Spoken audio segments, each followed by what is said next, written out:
All right, welcome back everyone to Invest the Rest. Quick video for you today. Obviously the stock markets were closed. They will open tomorrow, February 18th, but I wanted to put out a quick video. The $10,000 growth account is not an account that I do a video on too often. That's because it has very slow growth, low to medium risk, and it just kind of trends the movement of the market. So it's the most passive account out of all three accounts that I started at the beginning of 2025. But it's been a little while since we've taken a look at the progress that it's made. If you've been following my channel for any length of time, you know that this portfolio has everything from Fidelity blue chip growth ETFs to NASDAQ composites, low volatility. It also includes some Vanguard growth, John Hancock ETFs, Invesco S&P 500. We got some more Vanguard down here at the bottom, the Vanguard Russell 1000. And then, a couple of the iShares, top 200 and US consumer discretionary. Before I get into the details too much, as always, this is not financial advice and I am not a financial advisor. My videos are for entertainment purposes only. This is information that I've learned. These are strategies that I've developed over many years of investing in the stock market. So as we can see, what has changed about this account, right? We're still at that 3.8% growth, which is really good, only being 6 weeks into the year so far. We've made $375.53 with an initial invested value of $9,907. The biggest thing that sticks out to me in this account right now is that I've seen a levelization in the percent return, which kind of gives us a little bit of indication of what the market is doing. So as you can see, we used to have front runners up near 5.32% like FCPI, 4.5% like VTI and VONG. We also have ICY, 4.85%. During my last growth update, the front runners were farther ahead. And what's happened is all the other accounts have started to catch up. So it's really great to see that the market is moving in a manner where all of these funds are providing the account growth in a very even manner. Now, that's not to say that's good or bad. It's just something that I found interesting, that every single one of these ETFs or funds is very comparable as far as percent return. And I think any of these funds could end up being the largest contributor of growth to the account. Again, we try to maintain an even level of diversity in my percent portfolio. The percentage of these stocks in the portfolio have not changed, right? Because unlike the dividend account, and if you haven't seen the dividend account, go check out my other videos. That one's quite interesting from the past week. But unlike those accounts, the dividend account and the option account, I don't have additional capital to invest, right? There's no cash flow in this account. It's all capital gains. So I would have to sell some of these shares to buy something else.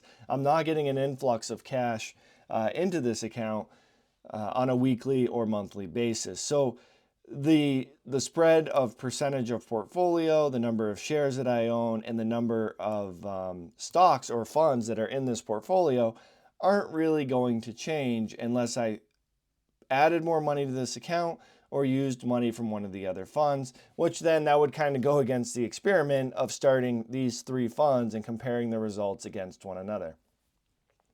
One thing I did down here, I want to show you real quick. We're trying to hit that 37.33% ROI, right? And that's based on performance in 2024. It's a fairly straightforward benchmark. We just took the performance of all of these funds in 2024 and applied them to our goals in 2025. Now, there's 52 weeks in a year. That's about 0.71%, 0.72% per week. We're 6 weeks in. If we were at perfect goal, we would be at 4.3% gains. We're a little under that. We're at 3.8% gains currently.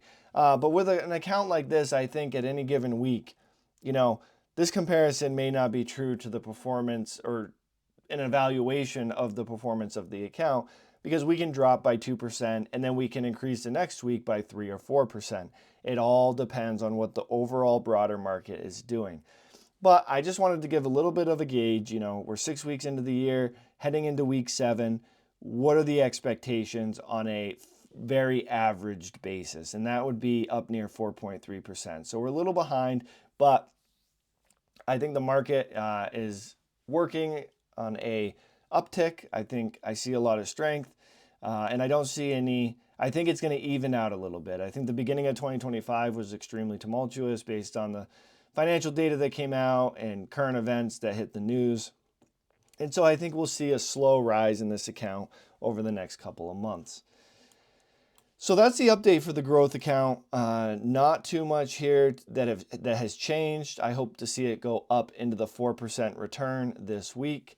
If I go over to the summary tab of all 3 accounts, the growth account, again, low, medium risk, extremely passive. Invest it, let it sit, and see what it does. $375.53 off of that original $10,000 investment. The options account, obviously almost triple that, right? $1,026. If you haven't checked out the options account, go check that out because we've already made $1,000 on our $10,000 investment. And then the dividend account, which was the big video of this week because of the major updates and swings that account saw. But $801.26 in the dividend account, and all 3 accounts were started with the same amount of money. So we're up $2,203 for the year. And it all depends on your appetite. How do you want to invest? Do you know options? Are you familiar with dividends? Invest in what you know.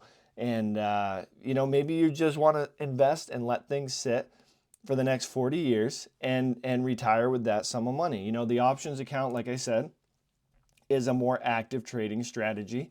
And the dividend account falls somewhere in between the two.